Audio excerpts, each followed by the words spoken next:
Sebelumnya, setelah Wang Ling memahami aturan dan struktur larangan terakhir di Gunung Terlarang, dia mendapatkan selip giok dari Dewa Tausi untuk memperoleh kualifikasi pewaris ingatan Dewa Tausi. Kemudian, Wang Ling memasuki penilaian ketiga dari Tanah Dewa Kuno, yang disebut Ruang Kehancuran atau Alam Nirwana. Di tempat ini banyak jiwa-jiwa yang mengembara, membuat Duan Muji dan Raja Iblis 6 keinginan tertekan dan ketakutan. Namun bagi Wang Ling tidak demikian, karena dia berpikir bisa melewati penilaian ini dan juga bisa melahap jiwa-jiwa pengembara. Dan Wang Ling juga dapat mengendalikan mereka dengan kesadaran ilahinya dan membuat mereka menjelajahi situasi penilaian ketiga.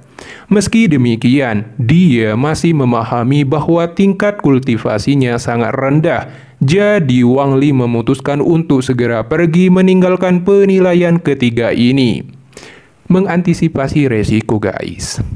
Di sisi lain, kamu harus tahu bahwa musuh paling kuat di seluruh bab warisan Dewa Kuno adalah Dewa Iblis Tausen.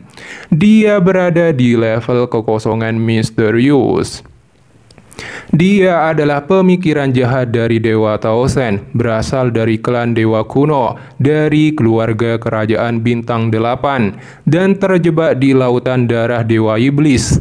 Sekarang kita bisa melihat dari video preview bahwa saat level ketiga dimulai, Tausen akhirnya muncul.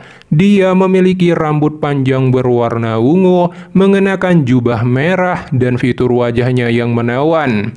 Secara keseluruhan dia mendominasi. Tausen menciptakan begitu banyak boneka Dewa Iblis hanya untuk menggunakan kekuatan mereka untuk membuka segel, tetapi efeknya sangat kecil. Namun saat Wang Ling memasuki penilaian ketiga, Tausen mengetahui keberadaan Wang Ling dan mengetahui fakta bahwa dia adalah seorang pemakan jiwa. Jadi sejumlah besar boneka Dewa Iblis langsung dilepaskan untuk menangkap Wang Ling hidup-hidup dan bersiap menggunakannya membuka segel Dewa Tausen dan keluar dari lautan darah Dewa Iblis. Terutama Dewa Iblis Tausen mengeluarkan 3 boneka Dewa Iblis. Salah satunya adalah seorang lelaki tua berjubah merah dengan rambut putih, mungkin dia adalah Duan Muji. Ada lagi yang memakai warna merah, ciri wajahnya tidak terlihat jelas. Yang terpenting dia memakai topi seperti taji tulang di kepalanya, tapi warnanya merah dan bukan hitam. Maka kemungkinan besar dia adalah Dumo. Dan yang terakhir mengenakan pakaian hitam putih, terlihat dari penampilannya bahwa dia adalah Kaisar Kuno. Rantai di leher mereka bertiga terlepas dan mereka pergi berburu Wang Ling secara terpisah. Sekarang Wang Ling dalam masalah. Benar saja tak lama kemudian Wang Ling menyadari kehadiran Meng Taozi. Kamu seharusnya tahu bahwa Meng Taozi sudah lama mati di tanah elemen tingkat pertama, tetapi sekarang dia hidup kembali dengan momentum yang lebih kuat dan mendekat ke arah Wang Ling yang sangat terkejut. Saat ini tubuh Meng Taozi ditutupi dengan taji tulang dan mengeluarkan racun yang kuat. Dia muncul cukup ganas. Saat ini dia telah menjadi boneka iblis.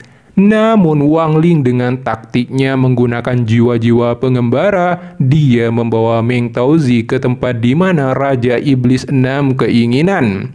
Dan akhirnya terjadilah pertarungan sengit antara Meng Taozi dan Raja Iblis 6 keinginan.